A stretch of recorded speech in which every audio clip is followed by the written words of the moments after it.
In this video, I want to go over how to use the headphones when you're running sound with the Studio Live board. And there's two common things you'll want to do. Hear the main mix in your headphones, just so you can get a second listen if it's really loud in the room. Sometimes headphones help to isolate and let you hear what you're doing in the mix just a little bit as a second check.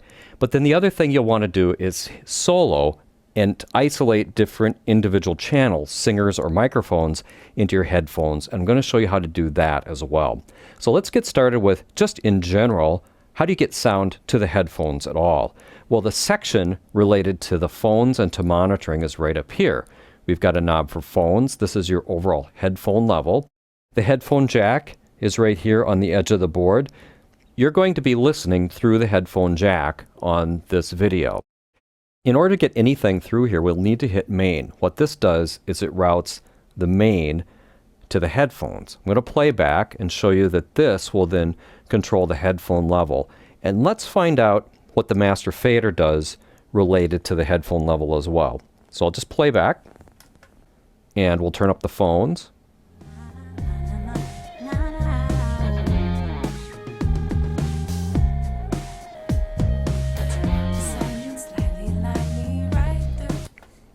All right, so what I wanted to show you is that the headphone level is pre-fader. So you can listen to your main mix even when it's turned off. That way, if you're queuing up something you're listening before the show even starts, you can be listening in the headphones, then bring this up separately. But this does not affect the phone level. This affects the phone's level right here. So it's a separate level specifically for your phones. So that's the standard scenario. You'll also notice that you can route the tape, this tape input, to your headphones, and you can route the solo bus. This is for a digital return if you have something coming off the computer to support the show. As I've said, we're going to cover that in detail, but not in this series. We're going to cover that in the future. So this is just a digital input. You typically are going to want to have that turned off for standalone mode. So let's take a look at the solo mode and how this interacts. So we're going to turn off routing main. We're going to route the solo bus. Now the solo bus is controlled with these additional controls right here. In the last video we covered solo in place, so we want that turned off. The main thing we want to do is adjust the solo bus level with this knob. We can create a selection of soloed channels here, and their volume will be controlled right here. So I'm going to solo something, and then we'll turn this up until we can start to hear that.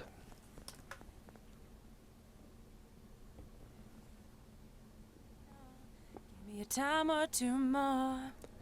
Oh, oh, oh, hold my hand. So hold my hand. Baby, hold my and I stay. In all these good and bad times, oh, I'm done running, and I think it's time. All right, so that's generally how you solo something into the headphones. You adjust the level of the solo bus, which is kind of a mix point for everything that you're soloing. You can solo multiple things at the same time. From there, you need to route the solo bus to the headphones using this routing right here. And then you adjust the overall headphone level right here. Now, what if you want to switch back and forth between listening what you have soloed and the main?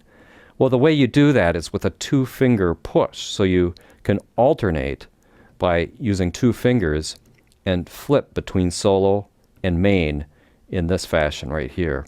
So I'll play back and kind of show you how that works. We'll start with the solo bus.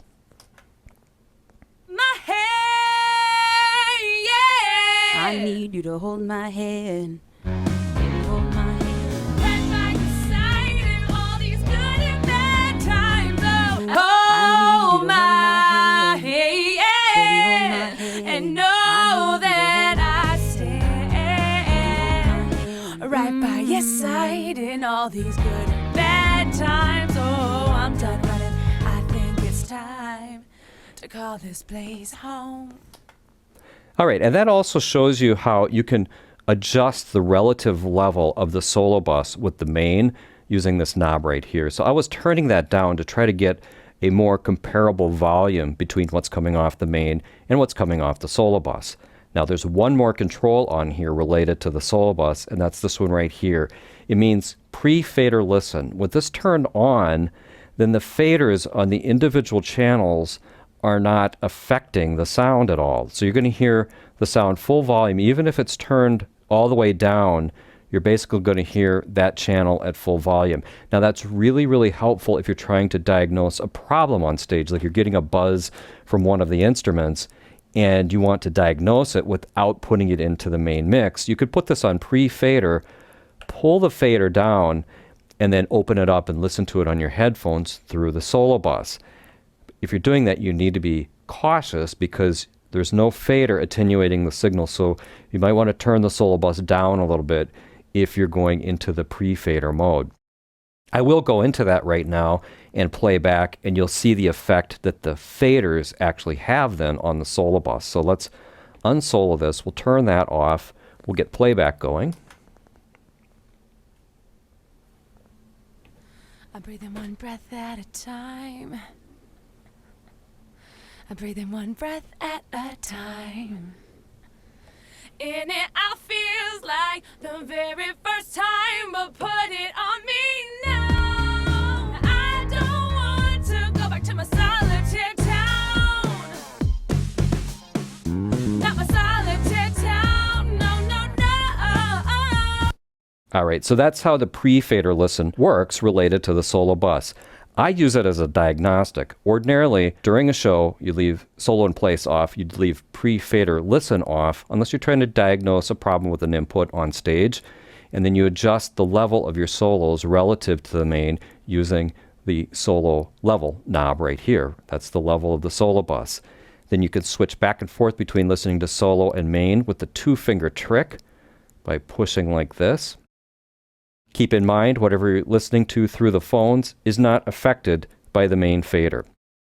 So that's how the headphones and soloing to the headphones works on the Studio Live AI board. Thanks for watching.